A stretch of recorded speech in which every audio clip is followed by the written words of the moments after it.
오늘 말씀 제목은 죄짐 맡은 어린 양 예수입니다. 이튿날 요한이 예수께서 자기에게 나아오심을 보고 이르되 보라 세상 죄를 지고 가는 하나님의 어린 양이로다. 내가 전에 말하기를 내 뒤에 오는 사람이 있는데 나보다 앞선 것은 그가 나보다 먼저 계심이라 한 것이 이 사람을 가리킴이라. 나도 그를 알지 못하였으나 내가 와서 물로 세례를 베푸는 것은 그를 이스라엘에 나타내려 함이라 하니라. 요한이 또 증언하여 이르되 내가 보매 성령이 비둘기같이 하늘로부터 내려와서 그의 위에 머물렀더라.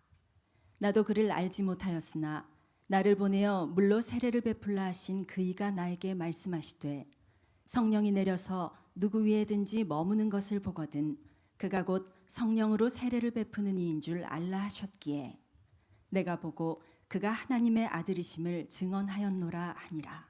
일본 역사에 있어서 그 엄청난 섬의 나라, 그 나라를 최초로 통합한 리더십이 있습니다. 그래서 그를 향하여 일본의 최고의 정치가요, 훌륭한 무사라고 말합니다. 바로 그 사람, 바로 도쿠가와 이에야스가 있습니다. 그분이 이런 말씀을 했습니다. 인생이란 무거운 짐을 지고 먼 길을 가는 것과 같다. 자, 그렇습니다. 이 말처럼 솔직히 우리 인생을 들여다보면 수도 없고 끝도 없는 인생의 무거운 짐들을 지고 우리는 하루하루를 어쩌면 버티며 살아가고 있습니다. 먼저는 이런 수많은 바이러스를 비롯한 수많은 질병에 노출되어서 이 질병의 짐을 또 우리는 지는 사람들이 참 많습니다. 또한 치열한 생존 경쟁, 그리고 먹고 사는 이 문제, 경제 문제 짐이 있습니다. 돈짐이 있고요. 또 이 사람이 짐이에요. 내 남편이 짐이고 내 아내가 짐이 될 수 있어요. 자식이 그렇게 귀하게 키웠는데 오히려 짐이 되는 거예요. 또한 이 각박한 세상에서 정말 성공해야 된다는 이런 마음의 짐이 깊이 우리를 짓누르고 있는 것이 솔직한 우리의 현실입니다. 그래서 오늘 예배드리는 여러분 중에 정말 나는 지금 너무 행복합니다, 자신 있게 이렇게 말할 수 있는 사람이 과연 몇 사람이나 될까요? 다음은 이 경향신문의 실제 이 뉴스메이커에 실린 이야기입니다. 이 패션업계에 근무하는 34살의 최유정 씨가 있습니다. 이분은 주말이면 함께 사랑을 나눌 수 있는 귀한 사랑하는 남자도 있습니다. 또한 연봉도 6천이 넘습니다. 하지만 직장에 대한 불만이 너무 많습니다. 많이 그래서 우울합니다. 왜? 직장 상사가 자신의 능력을 막 무시하는 거예요. 평가절하하는 거예요. 그리고 무능력한데 그냥 그 윗사 부장한테 막 아부자라는 그 동료는 잘했다고 칭찬해주고 감싸주는 거예요. 그래서 자신은 정말 상대적으로 늘 불이익을 당하고 있어 라는 이 아주 슬픈 마음이 있습니다. 이 최유정 씨는 말합니다. 회사의 이 조직과 인사관리는 너무나 불합리하다. 어떻게 남을 짓밟더라도 아부만 잘하는 그런 입속 챙기는 동료를 오히려 올려주고 진짜 실력 있는 사람들을 오히려 그런 식으로 좌천시키냐. 아주 혐오감이 가득한 거예요. 이런 곳에 내가 일해야 된다는 내 자신이 인생이 불쌍하고 내 삶 전체가 엉망이 되는 것 같습니다. 두 번째 이야기가 실렸습니다. 비교적 탄탄한 기업을 운영하는 45살의 사업가 김성준 씨에 대한 이야기입니다. 그는 사랑스러운 아내가 있고 또 두 아들, 딸이 있는데 공부를 너무 잘해요. 그리고 또한 독특한 아이디어로 아주 그냥 사업을 시작한 지 얼마 안 돼서 회사는 안정권에 올랐었고 그 덕분에 회사가 잘 되어서 강남에 여러분 40평 이상이 되는 아파트에서 여유 있게 삶을 누리고 있습니다. 그래서 젊은 나이에 성공했다고 마들 부러워하고 명성도 얻었습니다. 네, 누가 봐도 부러울 것 없는 그런 인생입니다. 하지만 본인 자신은 전혀 즐겁지가 않아요. 부하 직원이나 가족들에게 내세가지는 않지만 늘 마음에 불안한 마음을 이걸 떨치기가 어렵습니다. 그는 고백합니다. 사업이라는 게 언제 어떻게 될 줄 모르는 것이기에 자칫 잘못되면 내 가족들은 그냥 길거리에 몰리는 것은 물론 수십 명의 직원들과 그 가족들이 식솔들이 있는데 이들조차 밥줄이 끊기면 어떻게 하나라는 이런 두려움이, 염려가 늘 사라지지 않습니다. 그래서 이 김 씨는 자기 직원들이 다 퇴근한 후에도 홀로 회사에 남아서 이것저것을 살피고 일을 합니다. 불안해서, 초조해서. 그렇습니다. 이 두 사람 외적으로는 정말 많은 사람들이 행복하다고, 행복할 것이라 했지만 정작 본인들은 행복하지 않는 거예요. 오늘 예배드린 여러분 어떻습니까? 직장 있는 직장인들대로 승진과 퇴출이라는 짐이 있습니다. 사업하는 분들은 이 사업을 성공하느냐 실패하느냐에 대한 이 무거운 짐이 있습니다. 가정주부는 주부대로 살림살이에 대한 짐이 있고요, 우리 공부하는 학생들은 공부에 대한 짐이 있고, 또한 운동선수들은 승리와 메달에 대한 짐이 있습니다. 이처럼 모두가 인생의 무거운 짐들을 가지고 지금 살아갑니다. 그래서 어떤 사람들은 이 짐들을 벗어나 보려고 몸부림치며, 그래서 어떤 사람은 노래나 댄스에 빠지기도 하고, 또 술을 그냥 진탕 매일 마셔라 부어라 해서 그냥 괴로운 마음을 잊어보려고 합니다. 또한 헬스나 수영, 이런 축구 같은 동아리에 들어가서 운동에 또 빠져봅니다. 어떤 분은 그냥 모든 삶을 훌훌 털어버리고 싶다고 그냥 길을 떠나고 여행을 가고 요가를 하고 정신수양을 합니다. 어떤 사람은 그냥 이 사람들 만나서 막 수다를 떨면서 자신의 두려움과 불안을 털어보려고 합니다. 심지어는 어떤 사람이 있습니까? 이 무거운 짐을 벗어보려고 너무 힘드니까 마약에 손을 대고 결국 성적인 또한 쾌락에 빠져서 인생을 그렇게 흐느적거리며 살아가는 것입니다. 그런데 결론은 어떻습니까? 이런 수많은 인간적인 방법도 그 누구도 우리 인생의 무거운 짐을 훌훌 털어내지 못하고 그저 버거운 마음으로 살아가고 있는 거예요. 그래서 찰나 행복은 있어요. 잊어버리자. 그런데 하룻밤만 지나면 냉철한 현실이 내게 막 다가옵니다. 이런 괴로운 현실의 짐 때문에 오히려 더 큰 스트레스와 압박감을 갖고 살아갑니다. 그런데 여러분, 이걸 아셔야 됩니다. 이런 수많은 인생의 짐들을 벗어보려고 이래저래 애쓰고 노력하고 행복을 찾아보겠다 하지만, 여러분은 진짜 우리 인간이 지니고 있는 가장 인생의 무거운 짐이 뭐라고 생각하십니까? 우리 인생의 가장 무거운 짐이 뭐라고 생각하십니까? 그건 여러분, 이걸 아셔야 돼요. 본질을 아셔야 돼요. 바로 이 죄의 짐입니다. 죄의 짐.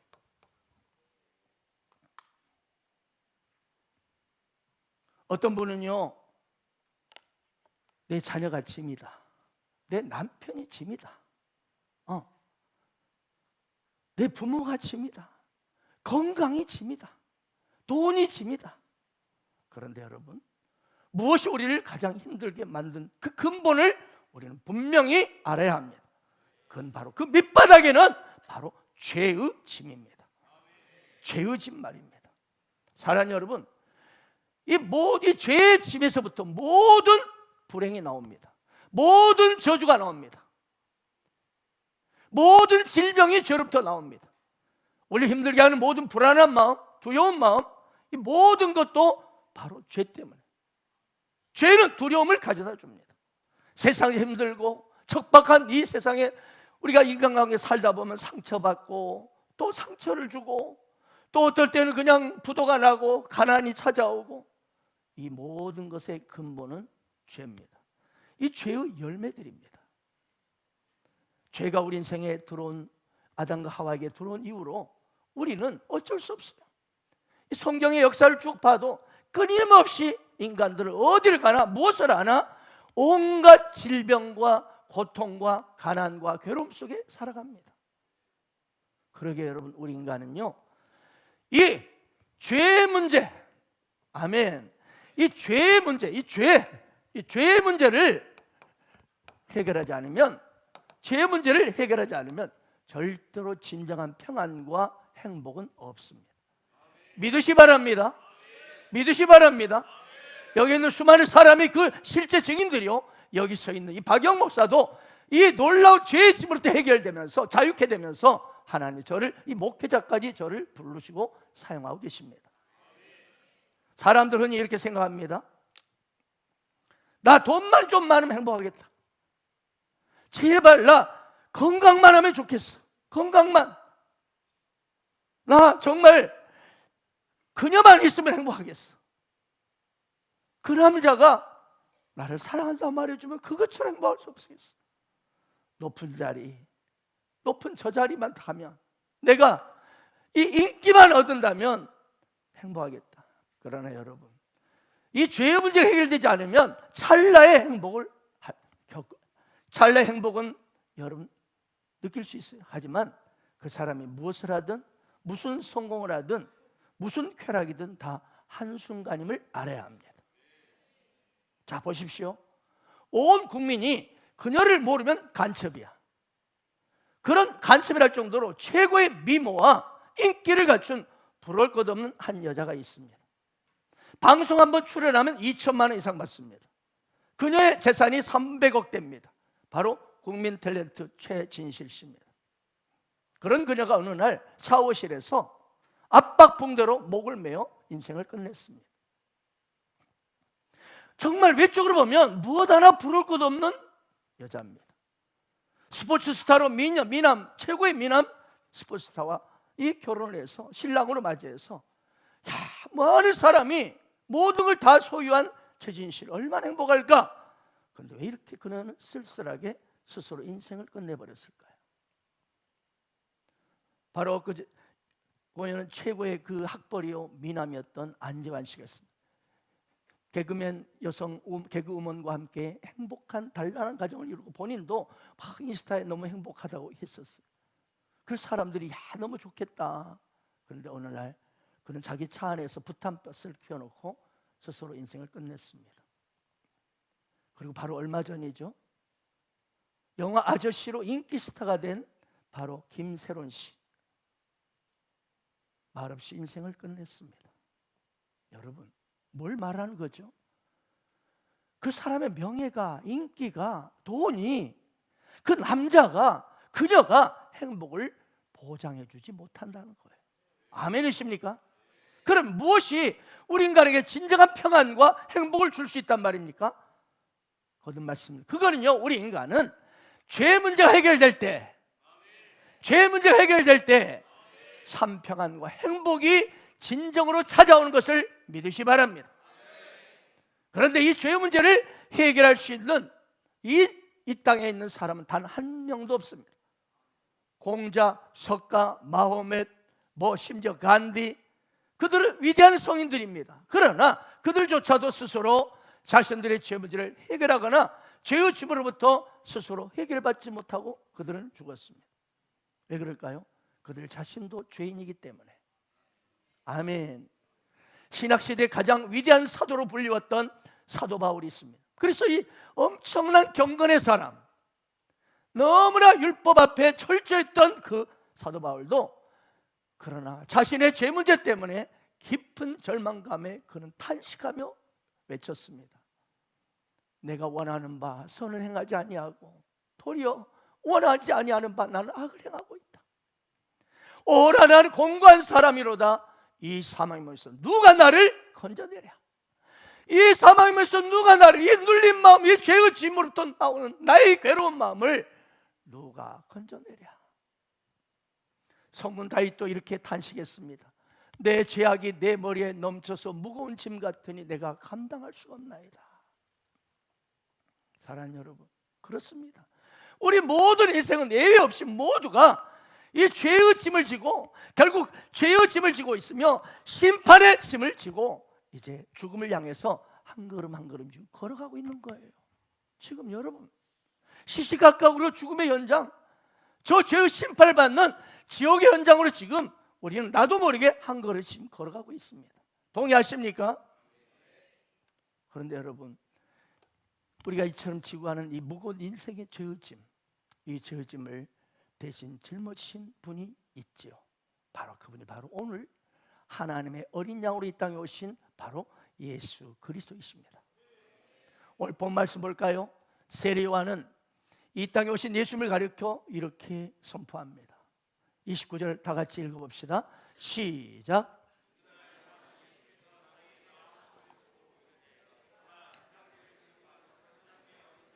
아멘. 그 당시 이스라엘 민족들의 유일한 소망이 뭐였습니까? 제발 이 로마 대제국 로마로의 이 통치로부터 압박에서 노예로 이런 압박감과 이 세금을 뜯어가는 이런 로마의 정치에 대해서 제발 좀 우리가 해방되기를 원한다.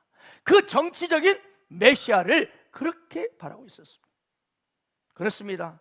메시아를 통해서 구약시대에 예언했던 메시아, 그 메시아가 오시면 드디어 이 로마 통치에서 억압받고 있는 우리 유대민들을 모든 가난과 억압으로부터 우리를 구원할 정말 영광스럽고 강력한 왕국이 그렇게 세워지기를 기대하고 원했습니다. 그러나 세리와는 이 이스라엘 백성들이 기도하는 완전히 다른 말을 선포합니다. 보라, 세상 죄를 지고 가는 하나님의 어린 양이다. 죽는다는 거예요. 그렇습니다. 이스라엘 백성들은 자신들이 진정한 행복을 누리기 위해서라면 예수 그리스도가 제발 로마의 통치로부터 정치적인 해방자, 또한 떡을 풍성히 공급해주는 경제적인 해방자가 되길 원했습니다. 하지만 세례와는 메시아 예수 그리스도는 너희들이 기대하는 정치적인 메시아도 아니고 너희들의 먹고 사는 문제를 해결해 주는 경제적인 메시아가 아니고 바로 이 세상에 우리 인간의 모든 죄를 해결하기 위해서 이 땅에 오신 하나님의 어린 양이다.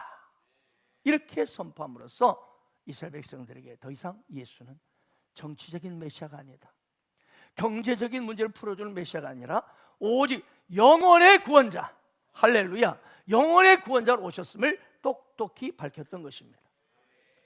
사람들은요 시대에 따라 세상을 다르게 해석하죠. 자, 여기 50이 넘은 분들이 계셔요.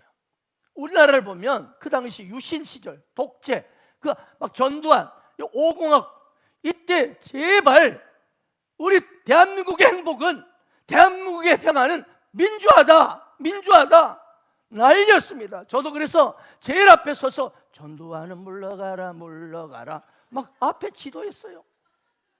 제가 과대였거든, 과대. 그러면 막 가서 막 도청에 가서 막 저기 하면 막 체류탄 쏘고 막 하면 막 도망가고, 여러분, 그리고 위에서 헬리콥터가 날고 학생들 해산하라 막 도망가고. 그래서 아버지가 놀래가지고 시골에서 어떻게 알고 걸어서 올라오셔가지고 이놈아 가자, 큰일 났다, 그런 상황. 그래서 제발 민주화만 될 수만 있다면 우리 대한민국이 행복할 것이다. 그래서 심지어 어떤 몇몇 많은 사람들이 신라를 뿌리면서 분신 자살까지 했지 않습니까? 막 그들 의사라고 막 그랬어요, 의사. 그런데 정말 민주화가 이루어진다면 행복할 거라고 생각했던 것이죠, 대한민국이. 그런데 지금 어떻습니까? 문민정부가 들어섰습니다. 또 국민정부가 들어섰지만 문제는 더 복잡하지 않습니까?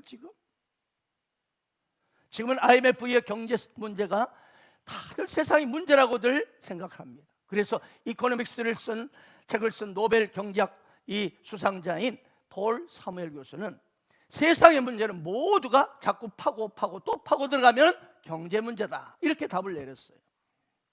사람들의 문제는 열함부터 태어날 때부터 무덤까지 모두가 쉼없는 경제 문제가 다투고 눌리고 거기서 고통받는다는 거죠.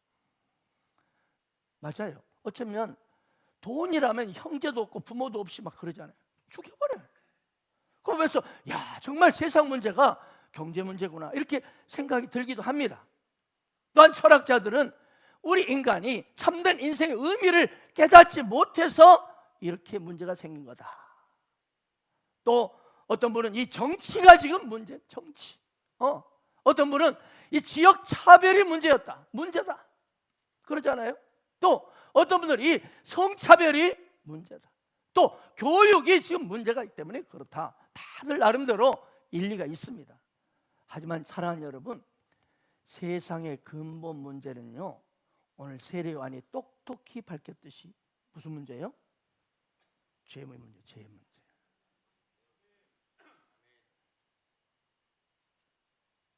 이 진리의 말씀이 여러분의 심령을 강타하기를 축복합니다. 그럴 때 여러분의 삶이 새롭게 변화되기 시작할 것입니다. 참된 행복이 시작될 것입니다. 오늘 세리와는 예수님을 향하여 이렇게 외칩니다. 보라, 세상 죄를 주가는 하나님의 어린 양이로다. 그렇습니다. 예수님은 세상의 모든 죄를 짊어지신 하나님의 어린 양이십니다. 내가 짊어지고 가야 할 인생의 모든 무거운 짐, 죄의 짐, 질병의 짐, 가난의 짐, 모든 성공의 짐, 이것들 다 짊어지시고 대신 우리가 가야 할 저 죄에 따른 심판의 길, 죽음의 길, 지옥의 길을 홀로 그분이 먼저 가신 분이십니다. 아멘. 그럼 왜 예수님을 어린 양이라고 했을까? 어린 양이다.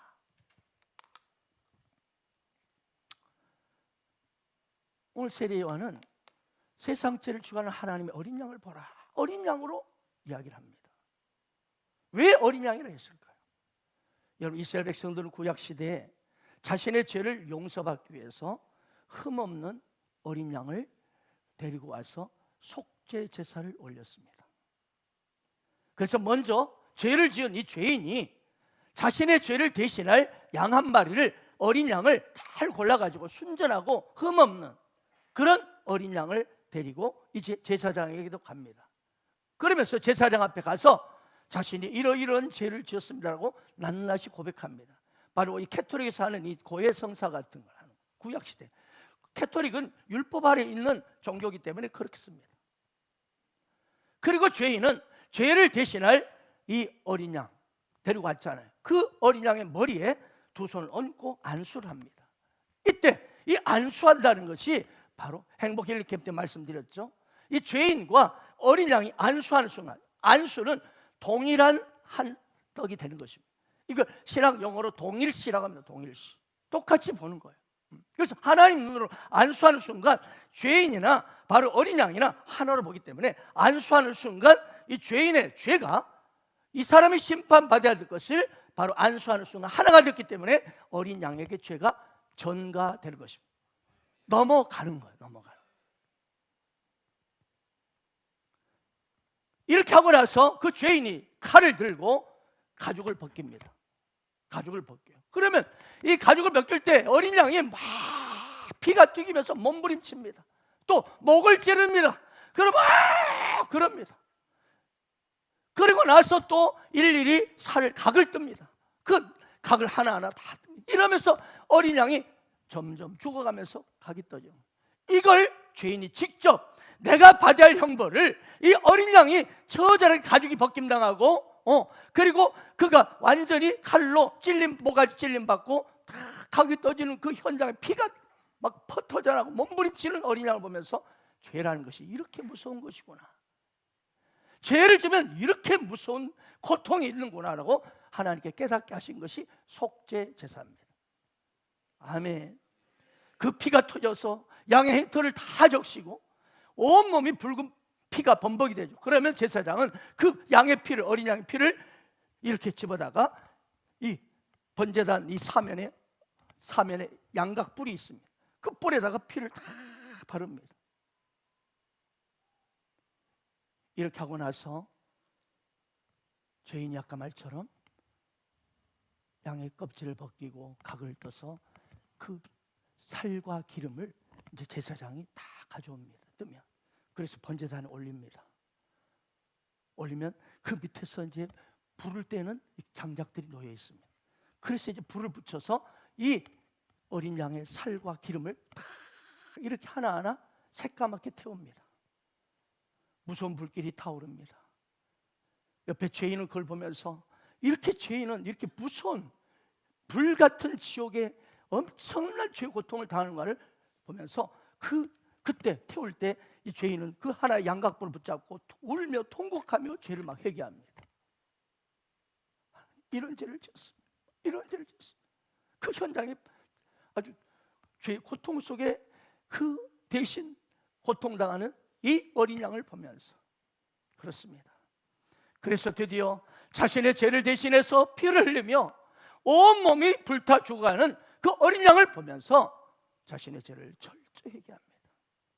그리고 이제 다 끝나고 어린 양이 다 태워지잖아요. 그러면 제사장이 이제 너의 죄를 대신 짊어지고 이 어린 양이 대신 죽음을 당했기 때문에 이제 너의 모든 죄가 용서함을 받았노라. 그러면서 그때 그 죄인이 의인이 돼가지고 죄를 용서해 하나님께 너무나 감사를 드리면서 성전을 빠져나오게 되는 것이죠. 이것이 바로 구약의 속죄 제사입니다. 그래서 예수님은 바로 이처럼 우리의 모든 인간의 죄를 대속하기 위해서 이때 어린 양으로 오셔서 한 마리 어린 양 오셔서 바로 철저히 살이 찢겨지고 온 몸이 손과 발에 못이 박히고 머리에 가시밀건 쓰시고 핏줄에 된 채 우리의 속죄 제물이 되셨습니다. 예수님은 어린 양이 있으면 이를 회피하지 아니하시고 저와 여러분을 너무나 사랑하시기 때문에 할렐루야, 그 몸을 직접 못 박히고 높이 매달리십니다. 예수의 머리에는 가시면류관이 찔림받아서 피가 흐릅니다. 내가 머리로 지었던 수많은 죄에 따른 고통을 주님이 대신 받는 것이죠. 내 몸뚱이로 지었던 수많은 죄 때문에 그분이 로마 병사의 강력한 끝에 이 쇠붙이가 달린 채찍에 맞으면 살점이 다 떠져 나갑니다. 요세푸스라는 역사학자에 따르면 이 예수님이 채찍에 맞을 때 이 창자가 보였다고 말합니다. 뿐만 아니라 우리의 손과 발로 지었던 이 죄 때문에 그분이 대신 손과 발에 못을 박히셨습니다. 피를 흘리셨습니다. 마지막에 로마 병사의 옆구리에 창찔 받고 물과 피를 다 쏟았습니다. 무려 3시간 동안 말이에요. 3시간 동안 그 십자가 위에서 3시간 동안을 그런 현장을 보냈습니다. 구약에서는 양을 잡을 때는요 솔직히 1분도 안 걸려요. 가죽 벗기고 목 치면 죽으니까. 그래서 피를 빼는데 오래 걸렸어요. 하지만 신약에 오신 예수님은 산채로 십자가에 매달리셔서 생사람이 물과 피를 다 쏟았습니다. 그만큼 우리의 죄가 그처럼 크고 악하고 더럽기 때문입니다. 그래서 온 인류의 모든 죄를 그분이 대신 짊어지시고 저와 여러분의 더럽고 악한 죄를 다 씻어주시기 위해서 예수님은 그런 수치와 엄청난 고통 가운데 철저히 찢겨 죽으신 것입니다. 그렇습니다. 이 세상에 엄청난 내 인간의 죄를 다 짊어지시고 십자가 골고다 언덕 십자가에 못 박혀 빌려 죽으신 분이 바로 어린 양 예수십니다. 그러므로 여러분, 우리가 분명히 알아야 할 것이 있습니다. 우리가 예수 믿고 죄 용서를 받았다는 것은요 결코 간단한 문제가 아니에요.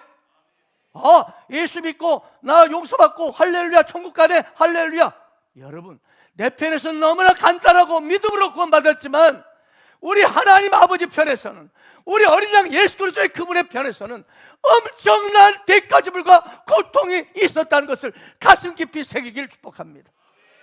예수 그리스도를 믿기만 하면 구원받고 의인되고 모든 거 형통하고 잘되고 천국 가는 백성이 됐네.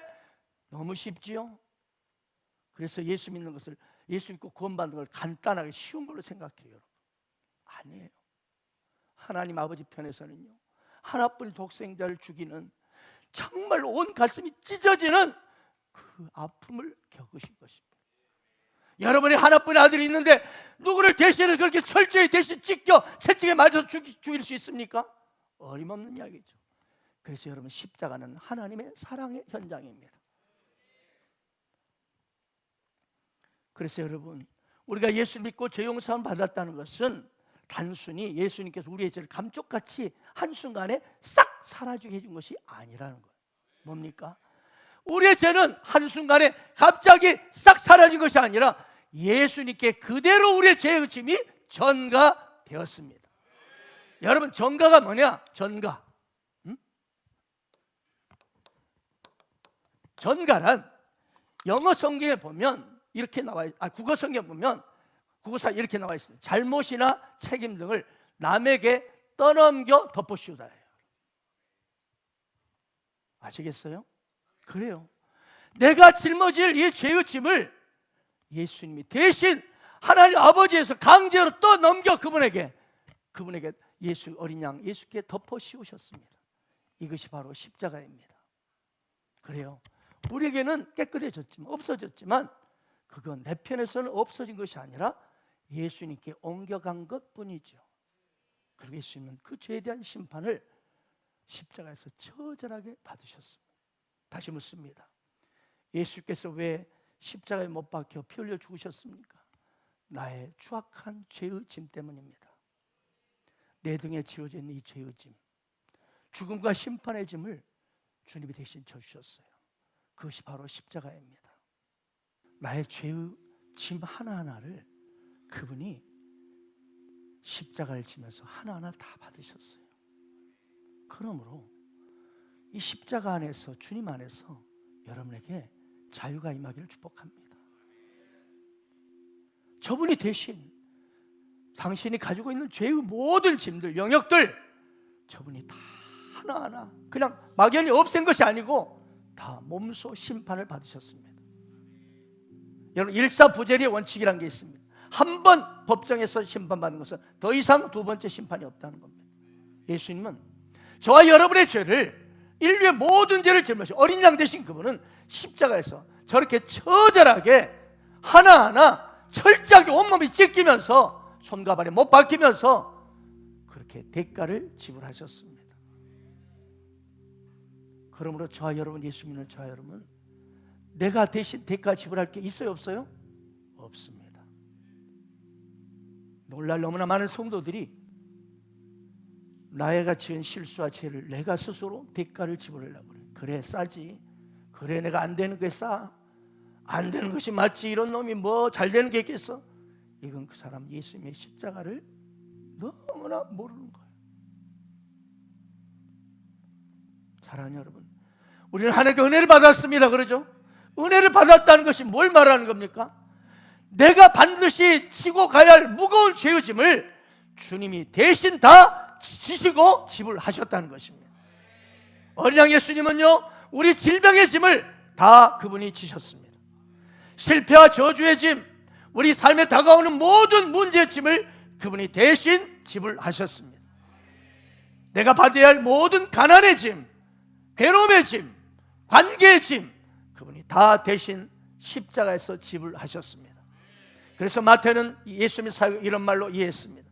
우리의 연약한 것을 친히 담당하시고 병을 짊으셨도다. 그가 찔림은 우리의 허물 때문이요, 그가 상함은 우리의 죄악 때문이라.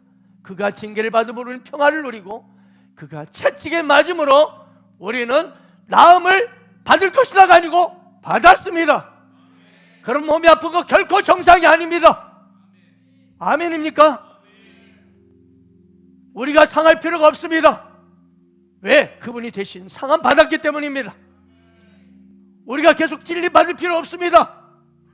그분이 대신 우리 허물을 다 찔림 받으셨기 때문입니다. 그렇습니다. 우리 주님께서는, 우리 하나님 아버지께서는 우리가 짊어져야 할 죄의 심판, 죄의 짐들을, 허물과 죄악의 짐을 다 예수님께 떠넘기시고, 그리고 그분이 그렇게 처참하게 고통과 눈물 속에 저들의 죄를 용서해달라고 하면서 마지막을 테텔스타이, 다 이루었다 선포했던 것입니다. 그러므로 여러분, 예수님 만약 대신 짐을 지지 않았다면 우리는 다 내가 져야 됩니다. 오늘날 안타깝게도 많은 성도들 예수를 믿으면서도 내가 짐을 다 지려고 그래. 이것이 마귀에게 속은 것입니다. 예수의 십자가를 마귀는 무시하고 있는 거예요. 예수의 십자가의 엄청난 그 고통의 현장을 너는 그거 아니야. 너 괴로워해. 너 문제 앞에 떨어. 너 힘들지? 힘들어야 돼. 왜? 너 죄가 많잖아. 여러분, 우리 구약시대 이스라엘 백성들의 그 구약 아래 있는 인생들이 아닙니다. 바로 예수 그리스도의 십자가의 영원한 승리, 보혈의 영원한 사함, 영원한 축복이 그분의 놀라운 십자가 아래, 그분의 복음 안에 우리는 있는 것입니다. 그렇습니다. 그래서 우리는 이제 새롭고 산 길, 행복한 길을 가는 것이 마땅한 성도의 길인 것입니다. 찬양합시다. 죄짐 맡은 우리 구주, 어찌 좋은 친구인지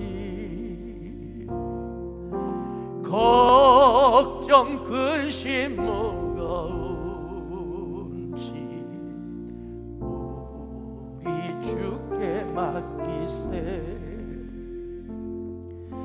주께 고함 없는 고로 복을 얻지 못하네. 사람들이 어찌하여 아랠 줄을 모를까.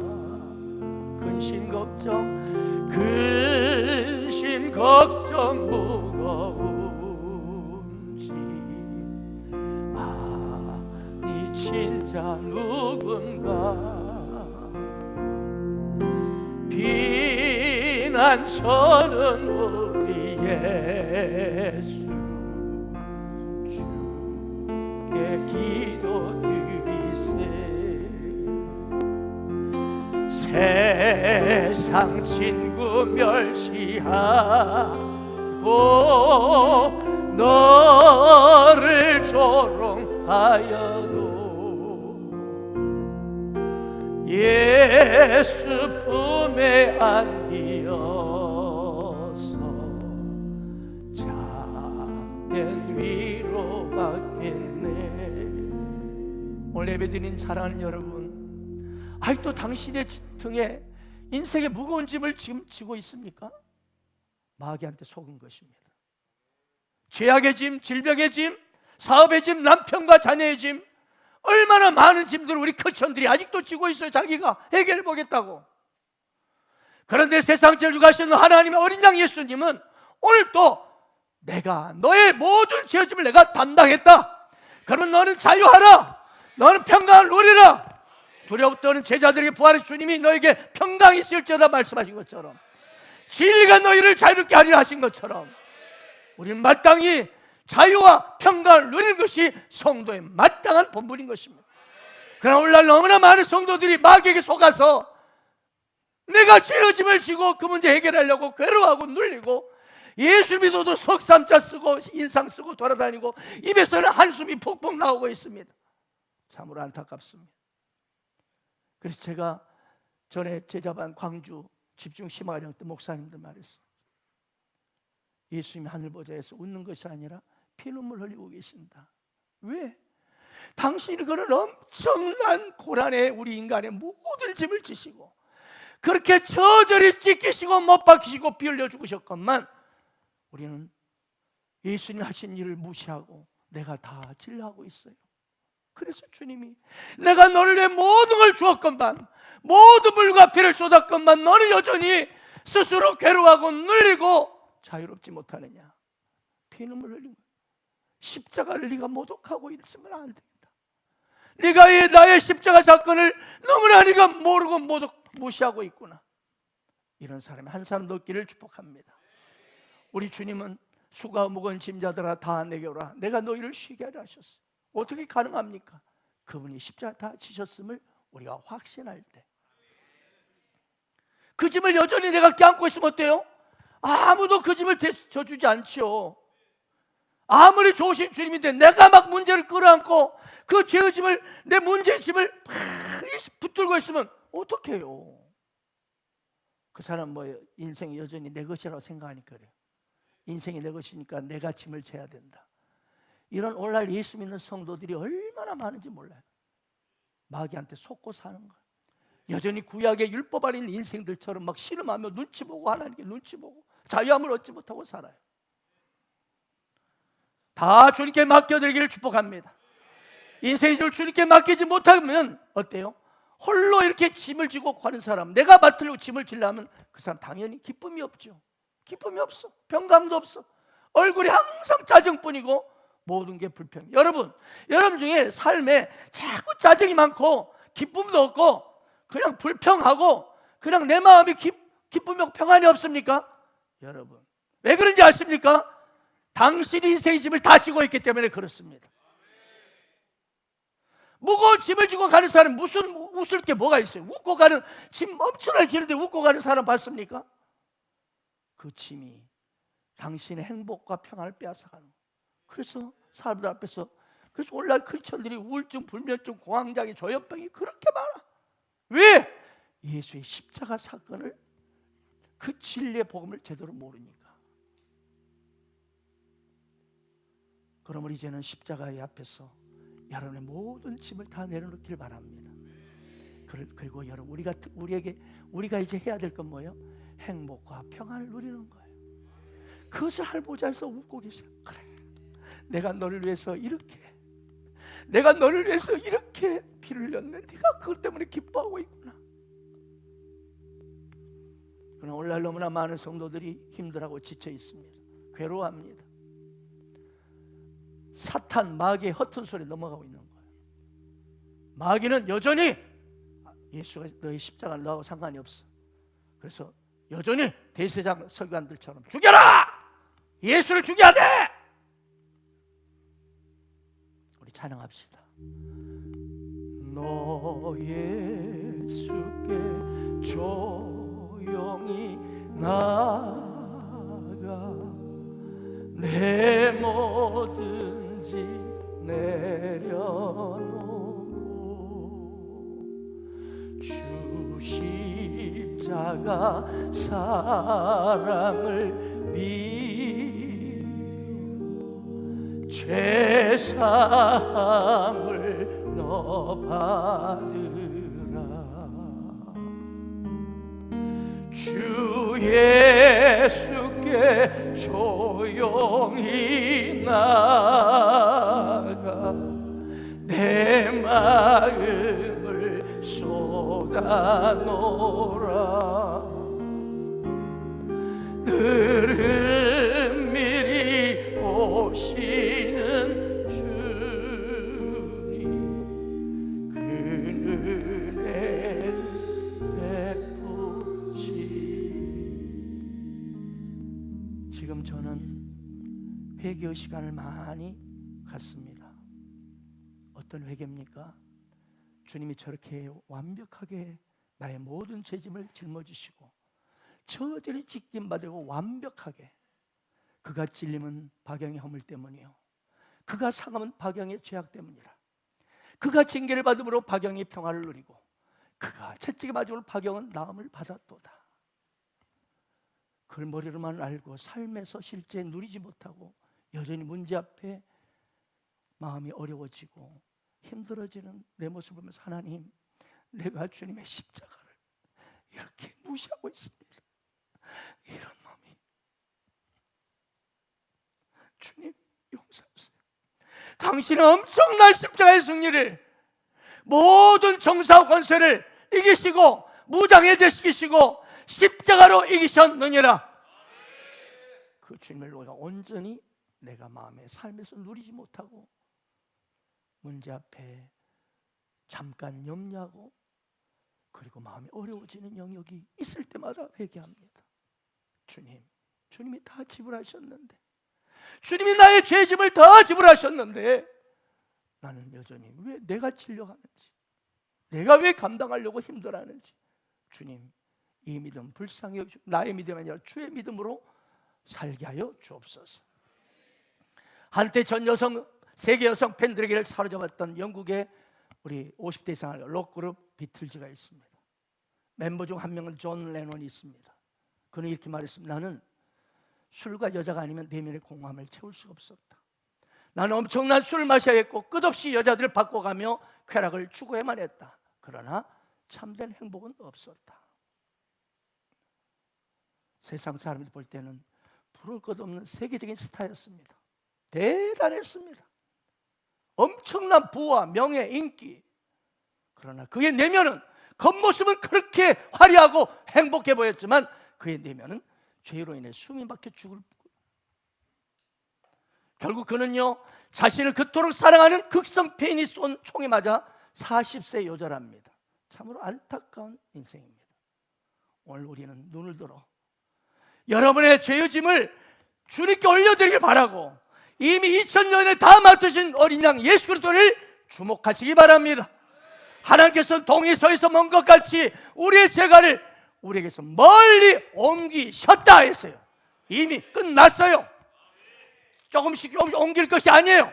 옮기셨습니다. 어린 양 예수의 십자가 사건을 통해서 말입니다.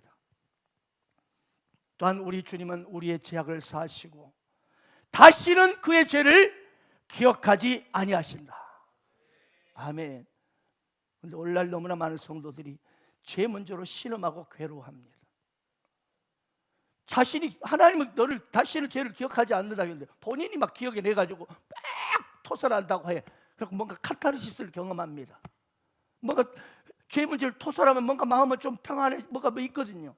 금방 죄의심이 들어갑니다. 여러분, 그런 안타까운 성도들이 이 땅에 너무 많습니다. 예수님의 십자가가 당신에게 무효입니까? 예수의 십자가는 헛짓한 것입니까? 예수님의 십자가 사건을 헛짓으로 여러분 무시하지 않기를 바랍니다.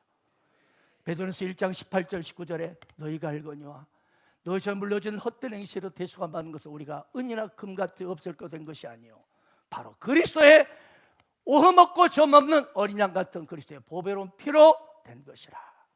그래서 사도 바울은요, 그 죄의 짐 때문에 오호라 나는 공간자로다, 이 삶에서 누가 나를 건져내라 탄식했지만 곧바로 우리 주 예수 그리스도 말미암아 하나님께 감사하리로다. 그래서 그가 생명 걸고 주를 위해 달려간 겁니다. 여러분, 생명 걸고 주를 위해 달려간 사람도 뭐 야 특별하다 생각하시죠? 당신이 예수 그리스도의 십자가의 그 깊은 놀라운 권능을 여러분에게 임하기를 바랍니다. 그러면 여러분도 말하지 않아 절제하라 해도 절제하지 못하고 주 예수에 내가 생명을 드리겠습니다. 저절로 그렇게 될 것입니다. 순간순간 내 죄를 짊어지신 주님, 다 짊어지신 주님, 나의 허물이 있습니까? 나의 죄악이 있습니까? 그래서 그분이 찔림 받으시고, 그분이 채찍 맞으시고, 그분이 징계 받으시고, 예수 그리스도 광야에서 바로 장대 끝에 매달린 노뱀을 바라볼 때 모든 이스라엘 백성들이 치유되고 회복된 것처럼 바로 장대 끝, 바로 십자가 위에 노뱀 대신 예수 그리스도를 바라보는 자마다 모두가 진정한 치유와 회복, 모든 죄의심이 벗겨지고 여러분의 인생에 가는 길에 평강과 자유와 감사가 넘치기를 예수 이름으로 축원합니다. 아멘.